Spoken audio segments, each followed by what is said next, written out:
নমস্কার বন্ধুরা, আমি রুমেলা, রুমিস টেস্ট অ্যান্ড ট্রাভেলসে সকলকে অনেক অনেক স্বাগত। আজকের রেসিপি মতিচুর লাড্ডু। মতিচুর লাড্ডুর রেসিপি আমি অলরেডি অনেকবারই করেছি, তাও আরেকবার লাড্ডুটা আরেকবার না করলে এই গণেশ পুজোয় মনটা কেমন যেন খচখচ করে। আগামীকালই গণেশ চতুর্থী, আজকে থেকেই চতুর্থী পড়ে গেছে, তাও বেশিরভাগ মানুষই আগামীকাল পুজো করবেন। তাদের সকলের জন্য এই রেসিপিটা রাখলাম। আর ঘরোয়া সামান্য কয়েকটা উপকরণেই এই রেসিপিটা আপনি বানিয়ে নিতে পারবেন। নিজে হাতে ঠাকুরকে ভোগ নিবেদন করা বা মিষ্টি বানিয়ে খাওয়ানোর মধ্যে একটা আলাদাই মজা, আলাদা শিহরণ, আলাদা ভালো লাগা, ভালোবাসা থাকে। সবটা মিলিয়ে চলুন দেখে নিই ধৈর্য সহকারে ভিডিওটা। পুরো ভিডিওটা অবশ্যই দেখবেন, স্কিপ করে গেলে কিন্তু অনেক কিছুই মিস করে যাবেন। তাই দেরি না করে চলুন শুরু করে নেওয়া যাক মতিচুর লাড্ডু কিভাবে আপনি ঘরোয়া উপায় বানিয়ে নিতে পারবেন ঘরে হাতের কাছে পাওয়া উপকরণ দিয়ে। প্রথমে আমি বেসন নিয়ে নেব। বেসন এখানে বড় চামচের 5-6 চামচ নিয়ে নিয়েছি বেসন। তার মধ্যে একটু ফুড কালার ইউজ করেছি আর সামান্য একটু দুধটা রুম টেম্পারেচারে রাখা দুধটা ব্যবহার করতে পারেন, খুব একটা গরম নয়, ঠান্ডা দুধও নয়। আর সামান্য একটু জল দিয়ে বেসনটাকে খুব একটা পাতলা নয়, মোটাও নয়, এরকম একটা ব্যাটার প্রথমে তৈরি করে নিতে হবে। কারণ আমাদের যে বোঁদেগুলো আমরা তৈরি করব সেগুলোর জন্য মতিচুর লাড্ডু তো মিহিদানা লাড্ডু, তো সেই কারণে যে মিহিদানাগুলো আমরা তৈরি করব বা বোঁদেগুলো তৈরি করব সেগুলোর জন্য কিন্তু আমাদের বেসনের মিক্সচারটা খুব ফাইন হওয়া দরকার। খুব একটা জল জলে করলে কিন্তু তেলের মধ্যে দিলে সেগুলো ছিটাবে, সেই জন্য খুব একটা পাতলাও নয়, খুব একটা গাঢ়ও নয়, এরকম একটা ব্যাটার তৈরি করে নিতে হবে। অল্প অল্প দুধ দিয়ে আর জল দিয়ে ব্যাটারটা আমাদের তৈরি করে নিতে হবে। একসাথে কিন্তু দুধ বা জল কোনোটাই ব্যবহার করবেন না, একটু একটু করে জল দেবেন আর একটু একটু করে সেটাকে গুলতে হবে। তবে আর একটা কথা এখানে বলে দিই, যেটা আমি এখানে দেখাইনি ভিডিওতে, এটা কিন্তু আপনারা সবসময় মাথায় রাখবেন। বেসনটা কিন্তু মিক্সচার যখন তৈরি করবেন বা বেসনটা যখন গুলবেন তার আগে কিন্তু বেসনটাকে একটুখানি চেলে নিতে হবে, না হলে বেসনের মধ্যে একটা ডালা ডালা ব্যাপার থাকে বা বেসনের মধ্যে শক্ত কোনো অংশ থাকলে সেটা কিন্তু এই মিক্সচারে পড়লে সেটা খারাপ হবে। একেবারে ফাইন ব্যাটারটা হওয়া কিন্তু ভীষণ ভীষণ জরুরি, সেই জন্য বেসনটাকে প্রথমে ছেঁকে নিতে হবে। তারপরেই কিন্তু বেসনের মধ্যে ফুড কালার আর সামান্য একটু দুধ আর জল দিয়ে এই মিশ্রণটা দেখতেই পাচ্ছেন, খুব একটা পাতলা হয়নি, খুব একটা মোটাও হয়নি, এরকম মিক্সচার তৈরি করে নিতে হবে। এরপর কড়াইতে সাদা তেল দিয়ে তেলটা খুব ভালোভাবে গরম করতে হবে। আর আমি এখানে ফুটো ছাঁচা ব্যবহার করিনি, একটা থালা ছিল স্টিলের, সেই থালাটা দিয়ে আমি বুন্দিয়াগুলো তৈরি করেছি। দেখতেই পাচ্ছেন ওপরে এই মিক্সচারটা ঢালতে হবে আর থালাটাকে একটু একটু করে ঝাঁকাতে হবে। কত সুন্দরভাবে বুন্দিয়াগুলো পড়ছে দেখতেই পাচ্ছেন। তবে এই সময় কাজটা কিন্তু খুব সতর্কভাবে করতে হবে। ওপরে থালাটাকে ধরে বুন্দিয়াগুলো ফেলে দেওয়ার পর সেগুলো নিয়ে ভালো করে একটুখানি ভেজে নিতে হবে।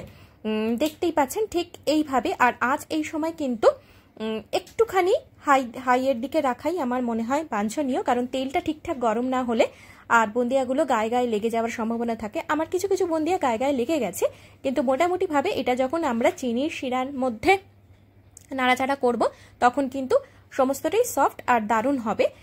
তবে খেয়াল রাখবেন খুব যেন গায়ে একে একে একটার গায়ে একটা লেগে না যায়, খুব একটা জড়ো না হয়ে যায়।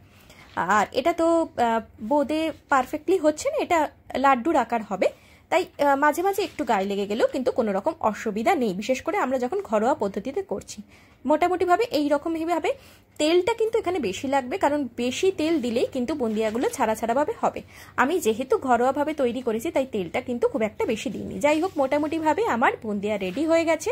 এরপরে কিন্তু আমি পরবর্তী স্টেপে চলে যাব।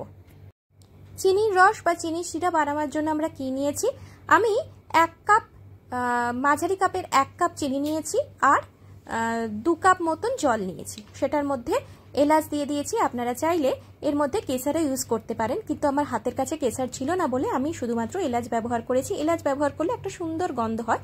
এরপর চিনি শিরাটাকে খুব ভালো করে ফুটিয়ে নিতে হবে, চিনি যতক্ষণ না গলে যাচ্ছে আর একটু আঠালো আঠালো ব্যাপারটা হচ্ছে। চিনি শিরাটা ভালো করে ফুটে গেলে, একটু আঠালো ব্যাপারটা হয়ে গেলে আমরা তার মধ্যে দিয়ে দেবো বুন্দিয়াগুলো, যেগুলো আমরা অলরেডি তৈরি করে রেখেছি।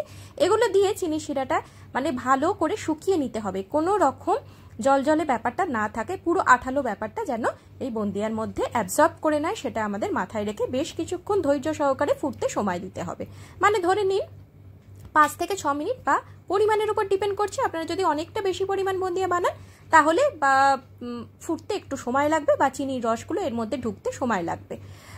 এরকমও করতে পারেন, একটু নাড়াচাড়া করে গ্যাসের ফ্লেমটা অফ করে দিতে পারেন। কিন্তু আমার মনে হয় চিনিটা ভালো করে এর মধ্যে ঢোকার জন্য একটুখানি ফুটিয়ে নেওয়া অবশ্য প্রয়োজন, না হলে কিন্তু রসটা ঠিকঠাক ঢুকবে না। দেখতেই পাচ্ছেন চিনি শিরা অনেকটা শুকিয়ে গেছে, আমার প্রায় 6 মিনিট মতন হয়ে গেছে। এরপর গরম অবস্থাতেই কিন্তু আমি হাতের মধ্যে গোল করে লাড্ডু বানিয়ে নিচ্ছি।